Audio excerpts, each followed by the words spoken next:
धीरम श्री निरसेवते। विदुर जी कहते हैं वह लोग लक्ष्मी की अधिकारी बनते हैं। कौन? वशेंद्रियम, जिनकी इंद्रियां वश में। और जो इंद्री लोलुप लोग है, बड़ा चटोरापन है, पेट खराब है फिर भी समोसा खाए जा रहे हैं। अब समोसा भी पेट में जाकर खराब ही तो हो जाएगा जब पेट ही खराब है। कब्जियत है फिर भी पकौड़ी और छोले भटूरे खाते चले जा रहे हैं।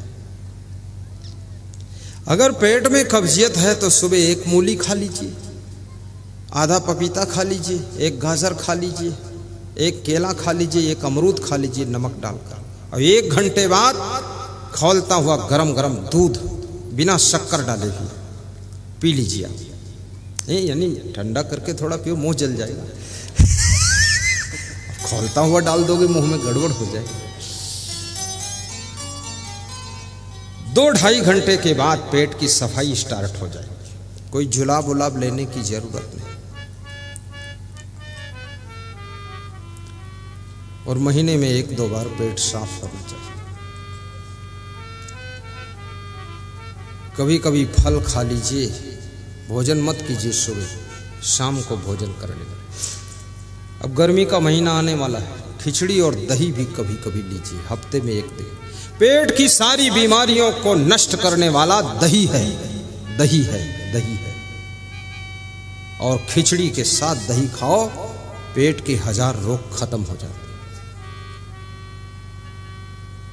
और यदि खाली पेट में सुबह सुबह आपने पपीता खाया है, पपीता कच्चा नहीं पका हुआ, ज्यादा पका नहीं अध पका हुआ, विदेशी नहीं देसी पपीता, अब ना मिले देसी तो विदेशी भी ठीक, हाइब्रिड वाला भी ठीक है, और देसी हो तो बहुत अच्छा। पपीता खा लीजिए आप खाली पेट सुबह। देखिए आपके पेट के अंदर भस्मासुर पैदा होगा, इतनी भूख लगेगी सारी रसोई अकेले फाइनल कर दोगे। हाँ, बहुत फायदा होगा। और जोर से हंस दिया करो, डाइजेशन सिस्टम बहुत सही हो जाएगा। हंसते हंसते लोट पोट जाइए। बुढ़ापे में भी हंसो, पति पत्नी हंसो। पति पत्नी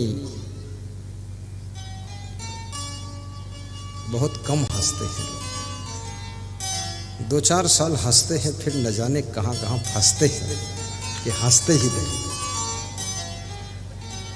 पति पत्नी हंसो,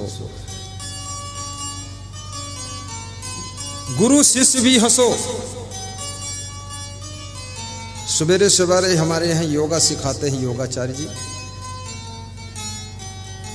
तो ये हंसते रहते और सिखाते रहते, और साधु हंसते रहते, योगा करते रहते। मैं भी हंसता हूँ, ये भी हंसते हैं। आधे लोग जान नहीं पाते क्यों हंसते, लेकिन सब हंसते तो वो भी हंसते हैं। तो मैं पूछता हूँ भाई क्यों हंसे, तो बताओ हम भी हंसे। अरे बोले हंस लो, क्या पूछना है क्यों हंसे। जिंदगी में हंसी खुशी होना चाहिए। और बहुत कुछ तो इस दुनिया में मिलने वाला नहीं। यदि सोचो 2-4 कुंटल सोना मिल जाएगा तब हंसेंगे हम, ये तो है ही नहीं होने वाला। पूरी सोने की लंका रावण को मिल गई थी, कभी हंस ही नहीं पाता था, तो 2-4 कुंटल में तुम क्या पाओगे। जो महिलाएं यहाँ सोने की चैन पहन कर आई हैं, सोने का हार पहन कर आई हैं, वह खुश नहीं है, वह चिंतित है, टेंशन में है कि 4 बजे शाम तक ये चैन मिलेगी कि नहीं मिलेगी। हाँ, वो कहाँ हंस सकती। और जिनके गले में कुछ नहीं, ऐसे टूटी फूटी कोई माला है, ऐसी माला डाल दिया कोई।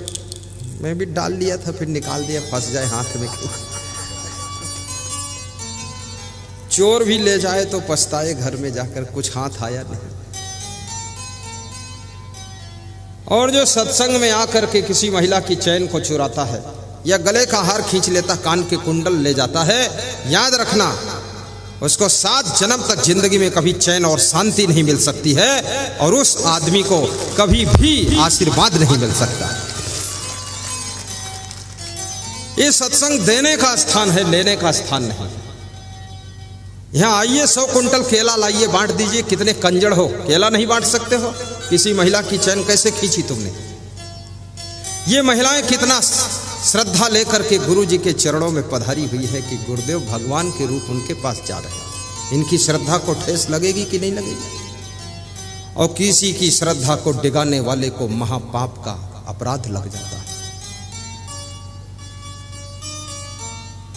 चोरी कभी मत करो, किसी के चप्पल भी पहन कर मत जाओ। तुम्हारा अगर कोई पहन भी लिया है तो नंगे पांव चले जाना। अगली बार चप्पल की जरूरत ही तुमको नहीं पड़ेगी। कार में बैठ कर आओगे, आराम से साइड में लगा के उतर जाओगे। ये चप्पल चोर चप्पल का चोट्टा ले जाने दो इसको, बेईमान को, लेकिन तुम किसी के मत चुराना। सत्संग में इस तरह की चोरी करने से सत्संग के प्रभाव में कमी आती है, इसलिए उस व्यक्ति को बहुत बड़ा श्राप लग जाता है, वो बर्बाद होता है। यहां तो सोना गिर जाए, जहां का तहां पड़ा रहे, और जिसका है अनाउंस करके उसको मिलना चाहिए। हाँ, मिलने के बाद भले उसकी इच्छा हो तो गुरु जी को दान कर दो। अब चोरी में चला ही गया था, क्या फायदा? मिल गया तो दे दो गुरु जी को, तो उज्जैन में आश्रम बने, उसको बेच बाच के कुछ काम आगे बढ़े। 1 साल बाद सोना दान कराऊंगा, चांदी भी दान कराऊंगा, और उसको तौल करके वजन निकाल करके उसके बाद पैसे बना करके मध्य प्रदेश के भक्तों के लिए धर्मशाला बनाऊंगा। धर्मशाला 108 कमरों की धर्मशाला, कम से कम 10,000 लोग वहां सोए, बड़े बड़े हाल होंगे। मुझे सोना चांदी की कोई जरूरत ही नहीं है, क्योंकि अपन तो परिवार से मुक्त है, छुट्टी ले लिया शुरू से ही, निहंगम साधु, कोई फैमिली नहीं और कोई कनेक्शन भी नहीं, कोई लफड़ा भी नहीं। कुछ ऐसे भी लोग होते ना, फैमिली तो नहीं रखते पर कनेक्शन रखते। बहुत नालायक लोग हैं। ऊपर से दिखेगा ब्रह्मचारी, भीतर भीतर भोगाचारी, बहुत दुष्ट है। वो तो महापाप है, ऐसा कभी नहीं करना चाहिए। क्या श्रद्धा लोगों की है मेरे प्रति, उस श्रद्धा में हमको खरे उतरना चाहिए। वैराग्य में राइट, ब्रह्मचर्य में राइट, कपड़े पहनो वाइट,